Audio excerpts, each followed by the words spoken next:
what do I want to change? You're elevating your behavior and your level of awareness up. So now you're starting to think about what you can do about that. And as you find a resourceful way to deal with that, and you continue to repeat that, not getting angry, feeling like you have more choice, you're not just reacting anymore, then you start developing that into a capability. Now you're capable of not reacting when you want to. You have a greater choice. And then that feeds into your beliefs and values, because then you are now doing what you want to do. You're feeling valuable, you're feeling more in control of your life, which ultimately leads you to having a greater sense of identity. So I'm going to pass out the second handout here, if we could, and go over some things on that. So Mark, if you could just quickly read, life is happening to me, I'm stuck in the environment. Let's start at the bottom. Just kind of read what's in that box for us. This is the when, where, and who of what is going on. I am a victim. I am powerless. Stuff just happens. I have no choice or control. Universals used in language. Always, never, ever, they say, them. That's just the way it is. Okay. Any thoughts about that? Anything anybody wants to say about that? There's a lot of people there. There are a lot of people there. In fact, I routinely coach with people who are really stuck there. And it's really hard to get them past that environmental feeling of, this is just happening to me and I can't get past it. Liz? Great. Any thoughts about that? Are you free later? She's a party girl. I am capable of, I can. Capability is the how. I develop skills. I learn to walk, talk, play the piano, perform math calculations. I'm aware that I can learn new skills and capability. To become a capability, a skill must be a repeatable, practiced, automatic behavior, not just a fluke. Thoughts about that? Have any of you realized that as you gain more skills in relationships or in problem solving or other things in your life, that you feel not like your back is up against the wall and you're like, oh my God, I just have to protect myself from what's going on here? Have you all experienced that? Yeah, it seems like it's the more I do, the less scary things become. I feel like I have more choices, and I don't jot much. Some of the stuff I've done at work, I've been able to do a lot more. I've learned a lot more things, mastered more things at work. So now, instead of feeling like, oh, I hope this doesn't happen and I hope that doesn't happen, now I don't think about it as much. And when you say mastered things, is that particular skills, or is that mastered your own mind and your reaction? Both. Mastered, yeah, both. I started as just being a nurse, and then I started working as a house supervisor. So just getting a broader view and just having more resources. Now, if something happens, I know how to handle it. I know what the policies are. I've proven to myself that if this disaster happens, I can make it through. So I feel just more empowered. Great. Awesome. Jane? Makes me think of knowledge is power. You know, it really fits. And how does that feel for you when you think of knowledge is power? You had a great big smile, and you had this big... Actually, it was when I went to my first semester in college, and I was like, oh, this is really interesting, you know? First time I actually enjoyed school. And then I think part of it is I wrote, I don't know if I'd heard it before, but I just wrote on my notebook, knowledge is power. I mean, it just... So how often does that thought occur to you, that knowledge is power? Is that a recurring kind of theme for you, or?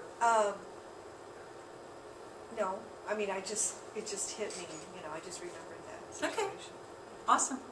Anybody else have any thoughts about what you're capable of and what you can do? How that works in your life? I was just thinking that in companies, a lot of people either are just getting to where they're capable of things, or they stay at that level and instead of developing beyond it, they go up to that level and they just stop. Well, don't you think as long as I can do it, I'm okay. I'm going to get a paycheck. Oh, true, true. Just the minimal level of capability, and not really going for the purpose and mission, the higher essence of it. That probably stems from, don't you think, Bill, their identity and their beliefs and values, that they're not willing to go higher? It's almost as soon as you get to capability, then you're forming a belief about something, a belief that there's no reason for me to go higher. I'm not going to exceed succeed or some other kind of belief. Right. No matter how much harder I work, it's still going to be the same thing. Yeah. Programmed to plateau. Some companies have that kind of culture where that's the norm. Exactly. I used to work for a Fortune 500 company that now is owned by a German company, and there was definitely a glass ceiling there for women and people with degrees. It's like, you have a degree, you're a woman, you weren't going anywhere. But if you're a woman with a degree, you might. And then you're only valued for what your capabilities are? Performance. Yeah. What you could do. What you can do for me, what's in it for me. Jane, I believe we're on I believe. Do I just say blank? I believe. Mm-hmm. Okay. I believe blank is true based on my values. Values and beliefs are the why. What I value, I build beliefs and structure around. I use this as a sleeve or sieve for what occurs. I move forward or backward depending upon my beliefs. Thoughts about that? We are constantly sorting our beliefs and values through a filter. Absolutely. If you have a certain negative belief about someone and you see them do something, you're going to take it negatively. If you have a very positive belief about them, you might cut them a lot of slack. So it absolutely is how we filter things. And it's very often how we are very self-critical, and we will filter these things about ourselves too. Plus we'll hear that parent talking in the back of our head, that voice that's not really ours, which I call the la-la cuckoo crazy maker, because it makes us crazy and it's cuckoo. And it's really crazy if we listen to it. So it's like the voice that's telling you, you're not smart enough, you can't do that. It's that crazy maker back there. And you know it's not your voice because it always says you can't, you don't, you aren't. Because when we're speaking from our own power, from our own identity, we're always making things like I can, I'm willing, I choose. I am blank. Identity, who I choose to be. Identity is the who I choose to be versus the who they are in the environment, my sense of choosing of myself. It's also a sense of being, and not just choosing, I'm forward pacing it in this, that it's I'm choosing to be a certain way. The identity is also I am. So it's both. It's I am and I choose. But I'm always forward pacing because it's like I believe that we choose daily who we get to be and how we show up. It's like, who do you be today? Who do I want to be today? What do I want to have? And what's in it for me and what's in it for everybody else? Excuse me. My mission is blank. How I choose to invest myself into the global world. Spirit and mission bigger than me. Any thoughts about that? How we feel at these various levels really does affect who we get to be in life and who we get to be for ourselves and our relationships, what kind of rapport we have with the people we come into contact daily. I used to believe, and I believed it for a really long, long time, that change took a long time and change was difficult and it was painful and you had to go to counseling or go through this or go to this training or do all of this other stuff. But when you want to affect a change at any of these levels, the very cool thing about NLP is the very different models and techniques that we have which affect change quickly. You can get it now. You don't have to wait. You don't have to be in counseling or coaching for 5 years or 10 years. And there's a number of different models that would be used to help you at various levels. There's a swish pattern with different submodalities that you could use. You could use things like EFT, which is the emotional freedom technique, which is kind of a tapping on the meridians and the vibrational points in your face while you're saying something, which accesses your energy channels. You could do visual squashes, for instance, about beliefs. You could get your beliefs out there. You go, I don't believe that anymore. You squash them. They're gone.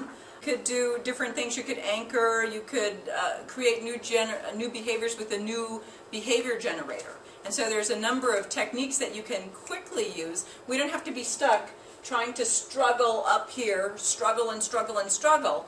We need to be aware that there's tools available to us if we're willing to avail ourselves of them. And the last handout I'm going to give you tells you how we feel it in our body and where we feel it in our body. For instance, at the environmental level, we feel it in our body. I actually don't have one of those. That's okay. We feel it at a it's a reactionary place for us. We come from a place of reaction in the environment. And so this would be experiencing our sensations, automatic reflexes, programming, causation. These are things that we feel like it's happening outside of us. And then at the next level, at the behavior level, these are actions and reactions about what's happening in the environment. So we're looking at what's happening in the environment and we're responding to it from our behavior. Some of this is conscious action, which is the key here. I say things on purpose. They have some intention here. The next level, I'm capable of. Now we're getting to the semi-conscious level where our actions give direction to the behavior. So now that we've developed this new capability, this new coping mechanism, we can now then change our behavior. It gives a change to the way we can behave, which then changes our environment of how we're being and what's in it, what's going on for us. When we get to the I believe, this is our unconscious mind, which either supports or denies the capabilities. And that's why we have a lot of trouble as people, I think. We have a lot of problem states and things that occur for us because what do we have? We have a lot of programming about our beliefs and values from early on. And maybe we didn't have the kind of parents who were making us feel wonderful about who we were, so we've carried these beliefs and values in a unconscious level with us, and as we know, we operate at 80% unconscious and 20% conscious, so those programs are running all the time. So far better to unhook what's going on with you here, at your belief and value. The overall purpose and beliefs, the I am, this is who you choose to be. This is set yourself up for an evolutionary change in your life. And the spirit and the mission connects us globally to the greater force beyond ourselves.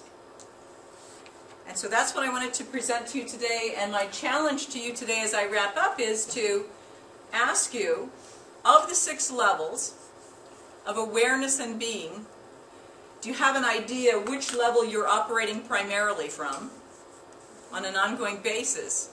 Is that the level you want to be operating from?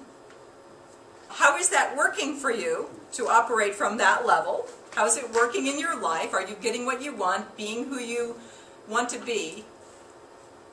Are you being reactionary or resourceful? Is it time for you to kick it up a little bit and to unhook some things so that you can be even more resourceful, have that requisite variety that we're talking about, have more choice, make better decisions, and then manifest more clearly what you want in your life? Any questions about what I've presented? Thank you. Thank you.